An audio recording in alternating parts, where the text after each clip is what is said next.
The title of this talk starts off, Embracing Brains and Bias. And what I mean by that is understanding how our brains work and then working with our brains, but also not being surprised when we come across bias, because it's out there. I still remember when I was 8 years old and my mom made some curry chicken salad, and I got violently sick. Now, for 20 years, I couldn't eat curry. Today, curry is one of my favorite foods. I love it. I doubt the curry made me sick even then, but don't tell me that it wasn't real, right? Because if I even smelled curry, I would get that feeling. And I think some of us have those experiences. We have an experience that's a strong connection to a memory, and it really judges the way we look at things in the future, whether it's right or it's wrong. Sometimes we develop those even when it's not a strong experience.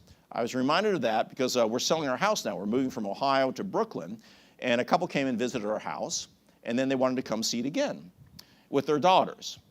And so I told my wife, well, I assume their daughters are adults. My wife said, well, why do you assume that? And I said, yeah, why do I assume that? And I thought through it, and I realized, well, you know, when we bought the house, we bought it from a retired couple with adult children. So I just kind of assumed that we'd probably sell it to a retired couple with adult children. She said, that's pretty stupid. I said, yeah, it is, you know? It doesn't make any sense at all. And it wasn't like that was a deep or ingrained bias, but still, just one experience can kind of set our expectations for the future. Isn't that funny?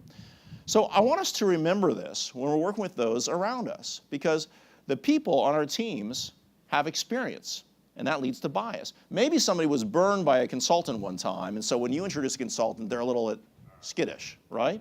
Or maybe somebody had a bad experience with procurement, where they push them to the low-cost solution, but it ended up causing a lot of problems. Does that happen? Yeah, it does. That's part of the reason procurement has a challenge breaking in sometimes. Biases are there, and they come from experience. But where does wisdom come from? It also comes from experience, right? So bias and wisdom are really two sides of the same coin. We don't want to throw that out because it's useful, but we need to use it in the right way. And that's part of the reason that these expensive sentences are so crafty and they sound so true, because 70 or 80% of the time, they are true, which is great, except for the other 20 or 30% of the time. We talked about why, where we want to go, how we want to change, who we need to be.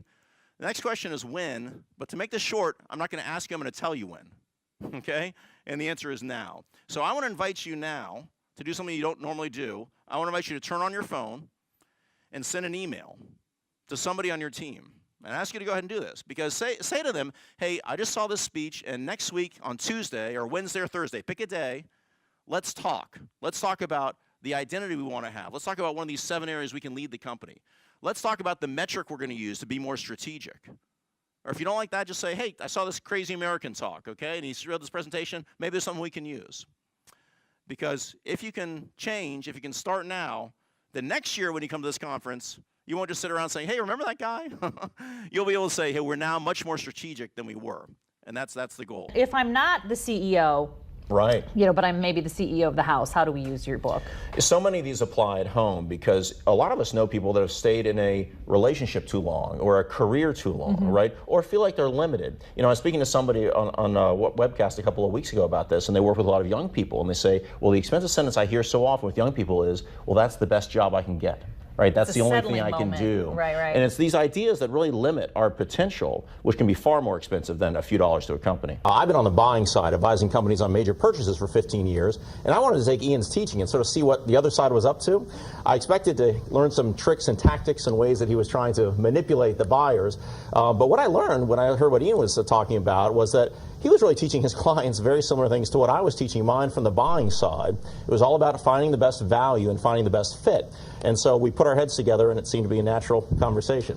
One quick story that we tell about in the book, I was representing a national association that was buying training services, and they had two final candidates, two final vendors, and they came in for the meeting. And one of the vendors was kind of homespun, and there was just really one person, and they did a pretty good job. And then the other vendor came in, and they started talking about all their national clients and these big box stores that everybody knew and other names that we knew. And they went on about a 12-minute introduction about their, storied background, how qualified they were, and all the clients they'd served, and the results they'd gotten. It was very impressive, I thought. But when they walked out of the room, my client sat there and they said, well, with all those big-name clients, I don't know if they could give us enough attention. And they said, I feel like they might come in and feel like, well, whatever worked for those big retail places will work for us. So they were qualifying themselves They weren't focused on qualifying the client and the problem, and it really worked to their disadvantage despite the great record that they'd had. When we see an object, we want to say, well, that's a pencil, that's a bird, that's a car. We give it a label right away. We want to know what it is. When we see a number, we want to connect it to another number. We want to give it an anchor so it somehow has meaning. That means something. And then here's the connection to what we're talking about today.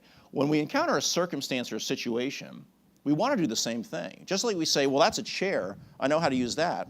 We want to say, well, higher price is greater quality. Get what you pay for. Okay, I got that one done. Then you look over here and you say, well, let's see. It's too late to turn back now. I think I've heard that before. That seems to make sense. So that's what this situation is. It's incredibly rewarding to our brains to be able to sum up these situations with little labels or phrases. And that's not because our brains are not working. That's exactly how our brains are designed to work.